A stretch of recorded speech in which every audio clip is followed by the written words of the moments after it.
Assalamualaikum warahmatullahi wabarakatuh. Perkenalkan nama saya Suci Andini dengan NIM C1C024155. Saya dari kelas R12, mahasiswa Prodi S1 Akuntansi. Di sini saya akan menjelaskan tentang perhitungan pajak penghasilan PPh pasal 21 mengenai karyawati, pindah tugas dan upah. Dosen pengampunya Bapak Dr. Wilmi Eka Putra SEMSI dan Ibu Restu Hanin Anissa SEMAK.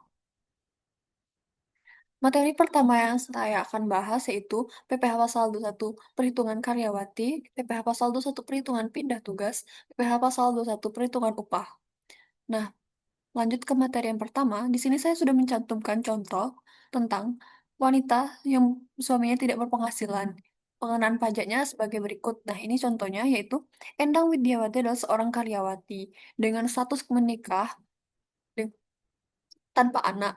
Ia bekerja di PT Venture Entity dengan gaji sebulannya sebesar 7.500.000. Dan Endang Widiawati membayar iuran pensiunnya ke dana pensiun dengan pendiriannya yang telah disahkan oleh Menteri Keuangan sebesar 100.000 sebulan.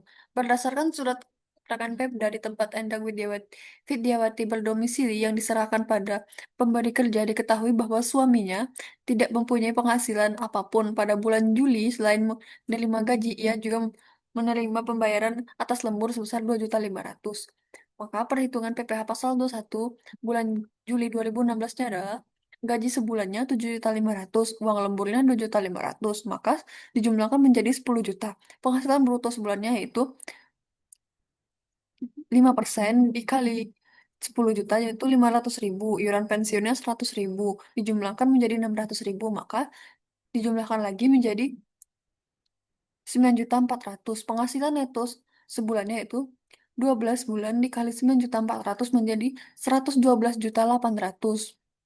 PTKP-nya untuk diri wajib pajak 54 juta, tambahan wajib pajak menikah 4.500.000 dijumlahkan menjadi 58.500.000. Penghasilan kena pajak 54.300.000. PPh pasal 21-nya 5% dikali 50 juta sama dengan 2.500.000. 15% dikali 4.300.000 sama dengan 645.000. Dijumlahkan menjadi 3.145.000. PPh pasal 21 sebulannya 3.145.000 dibagi 12 menjadi 262,83 rupiah. Kemudian saya juga mencantumkan contoh untuk wanita bersuaminya berpenghasilan. Nah, contohnya di sini. Firma Utami karyawati yang dengan status menikah mempunyai 3 anak dan bekerja di PT Unggul Farmindo. Suaminya Firma bekerja pada pegawai negeri sipil di pendidikan Kabupaten Sleman. Firma Utami menerima gaji 3 juta sebulan.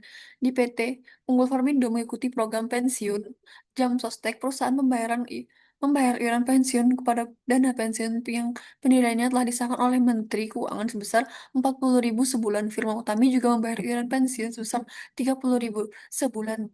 Di samping itu, perusahaan membayarkan iuran jaminan hari tua karyawannya setiap bulannya sebesar 3,70% dari gaji, sedangkan firma Utami membayar iuran jaminan hari tua setiap bulannya 2% dari gaji.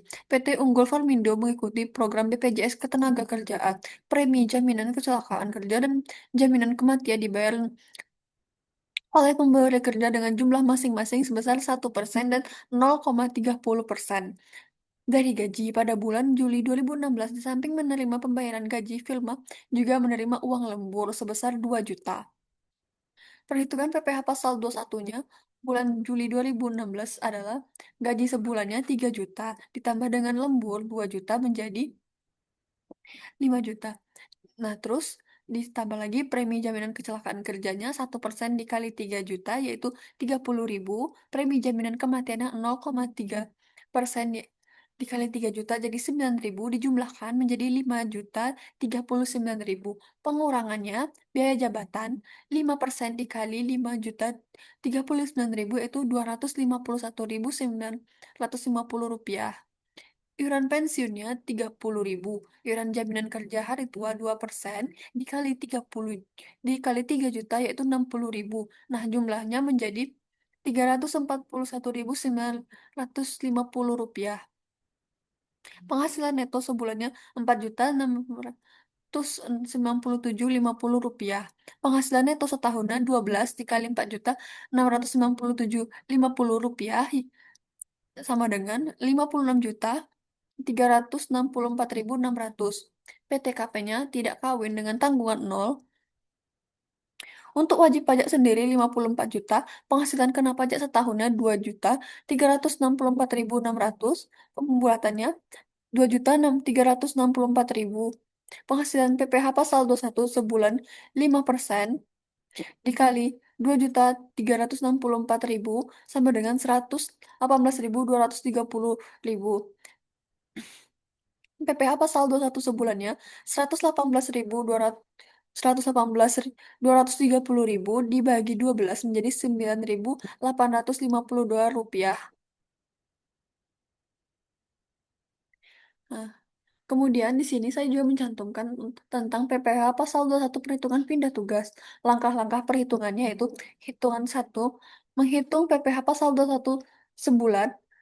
Nah, yang kedua, penghasilan neto mulai Januari sampai dengan saat berhenti bekerja sama dengan penghasilan bruto selama jumlah bulan tersebut dikurang biaya jabatan dan iuran terkait gaji selama jumlah bulan tersebut. Kemudian penghasilan kena pajak sama dengan penghasilan neto A dikurang PTKP setahun. C. PPh pasal 21 terutang selama bulan tersebut sama dengan tarif pasal 217 dikali penghasilan kena pajak B. Yang ketiga, PPh pasal 21 kurang atau lebih dipotong sama dengan hitungan 2 C dikurang hitungan 1 dikali jumlah bulan mulai Januari sampai dengan 1 bulan sebelum berhenti kerja. Di sini saya juga mencantumkan contohnya.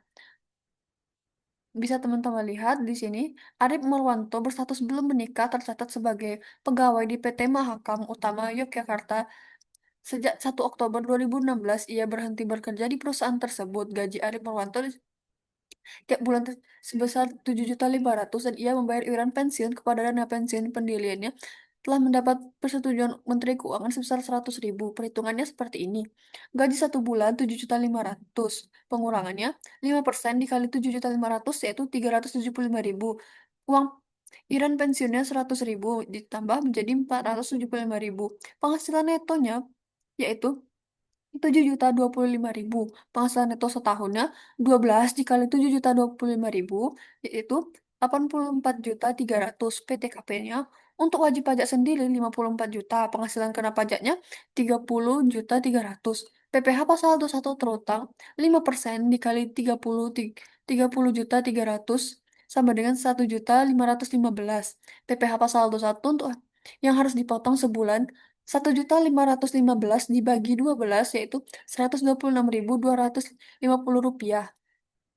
Nah, masuk pada perhitungan PPh pasal 21 yang terutang selama bekerja pada PT Mahakam Utama dalam tahun kalender 2016 sampai dengan September 2016 dilakukan pada saat berhenti bekerja, yaitu gaji dari Januari sampai September 2016 9 dikali 7.500 sama dengan 67.500.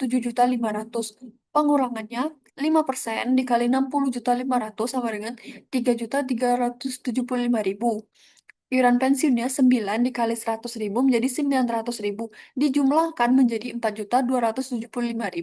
Penghasilan neto sebulan 9 bulannya berarti 63.225.000. Untuk PTKP-nya, untuk wajib pajak sendiri 54 juta. Penghasilan kena pajaknya 9.225.000. Nah, PPh pasal 21 terutannya 5% dikali 925.000 yaitu 461.250 rupiah. PPh pasal 21 terutang pada masa Januari sampai dengan 2016 yaitu 461.250 rupiah. PPh pasal 21 yang sudah dipotong sampai dengan bulan Agustus 2016 8 dikali 126.250 rupiah yaitu 1.010.000. PPh pasal 21 lebih dipotong menjadi 548.750 rupiah. Nah, Di sini saya juga memasukkan PPh pasal 21 untuk perhitungan upah. Rumusnya seperti ini. Rumus perhitungannya PPh pasal 21 per kerja lepas harian tidak tetap, PPh pasal 21 tarif pasal 17 dikali penghasilan bruto yang dikurangkan dengan PTKP harian. Tarif Pasal 17 Undang-Undang HPP, 5% untuk PKP sampai dengan 60 juta, 15% untuk PKP di atas 60 juta sampai 250.000, 25% untuk PKP di atas 250.000, 250 juta sampai dengan 500 juta, 30% untuk PKP di atas 500 juta sampai dengan 5 miliar. Nah, di sini saya mencantumkan PPh pasal 21 upah borongan dan PPh pasal 21 upah satuan. Yang pertama kita lihat dulu pada bagian borongan. Mahmud mengerjakan sebuah proyek pengecatan bangunan kantor dengan upah borongannya sebesar 3 juta. Dengan upah borongan sebesar 3 juta, proyek tersebut berlangsung selama 5 hari. Berapa PPh 21 upah borongan yang dikenakan kepada Mahmud? Mari kita hitung bersama-sama ya. Perhitungan PPh pasal 21-nya, upah borongan dalam sehari 3 juta dibagi 5 menjadi 600.000. Batas harian yang tidak kena PPh 450.000. Upah sehari terutang PPh pasal 21-nya 150.000. Upah borongan terutang PPh pasal 21, 5 dikali 150.000 menjadi 750.000. PPh pasal 21 terutang, 5% dikali 750.000 menjadi 37.500. Upah yang diterima Mahmud yaitu 3 juta dikurang 37.500 sama dengan 2.296, maksud saya 2.962.500. Nah, di sini PPh 21 upah satuan. Ahmad tidak kawin dengan tanggungan nol, seorang karyawan yang bekerja sebagai perakit PC pada suatu perusahaan elektronik. Upah yang dibayarkan berdasarkan atas jumlah unit atau satuan yang diselesaikan, yaitu 150.000 per buah PC yang dibayarkan tiap minggu. Dalam waktu 1 minggu atau 5 hari kerja dihasilkan sebanyak 25 buah PC dengan upah 3.750.000. Hitung PPh 21 upah satuan terutangnya. Upah seharinya kan 3.750.000 dibagi 5 menjadi 750.000. Nah, upah ini melebihi 450.000 dalam sehari. Jadi, 750.000 itu dikurang 450.000 menjadi 300.000. PPh 21 upah satuan mingguannya 5% dikali 1.500.000 menjadi 75.000. Nah, di sini juga ada PPh pasal 21 upah harian. Contohnya, nih, seperti ini contohnya, Nanang Hermawan belum menikah pada bulan Maret 2016, bekerja pada perusahaan PT Tadi Jaya, menerima upah sebesar 650.000 per hari. Perhitungan PPh pasal 21 upah seharinya 650.000, upah sehari di atas 650.000 adalah 650.000 dikurang 450.000 menjadi 200.000.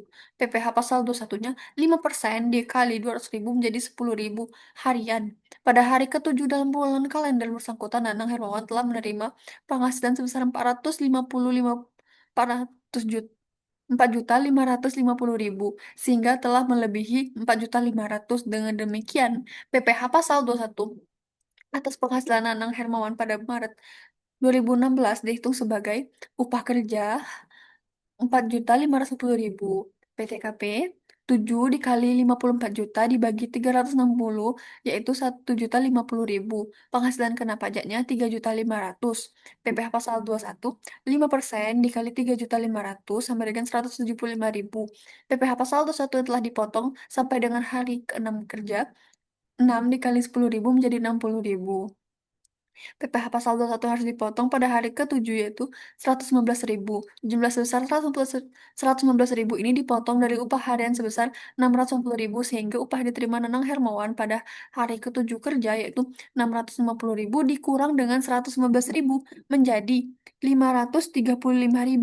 Pada hari ke-8 kerja dan seterusnya dalam bulan kalender yang bersangkutan, jumlah PPh pasal 21 per hari yang dipotong adalah 650.000. Nah, untuk PTKP-nya di sini untuk wajib pajak sendiri 54 juta dibagi dengan 360 sama dengan 150.000, penghasilan kena pajaknya 500.000, PPh pasal 21 terutangnya adalah, nah 5% dikali 500.000 menjadi 25.000. Nah, ini kesimpulan dari materi yang saya sampaikan sebelumnya. Mekanisme dan perhitungan pajak penghasilan PPh pasal 21 untuk beberapa kondisi yaitu karyawati dengan berbagai status perpindahan, tugas karyawan, dan serta perhitungan upah bagi tenaga kerja lepas, harian, dan borongan.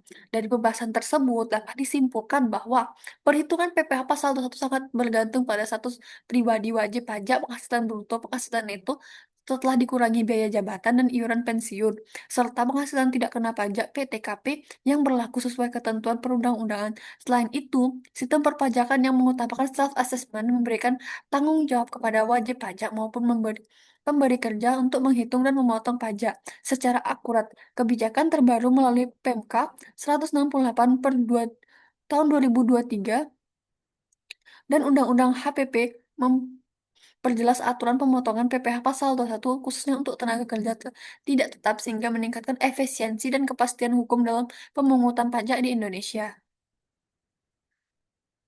Nah, sekian dulu materi yang saya sampaikan. Jika ada kesalahan, mohon dimaafkan. Wassalamualaikum warahmatullahi wabarakatuh.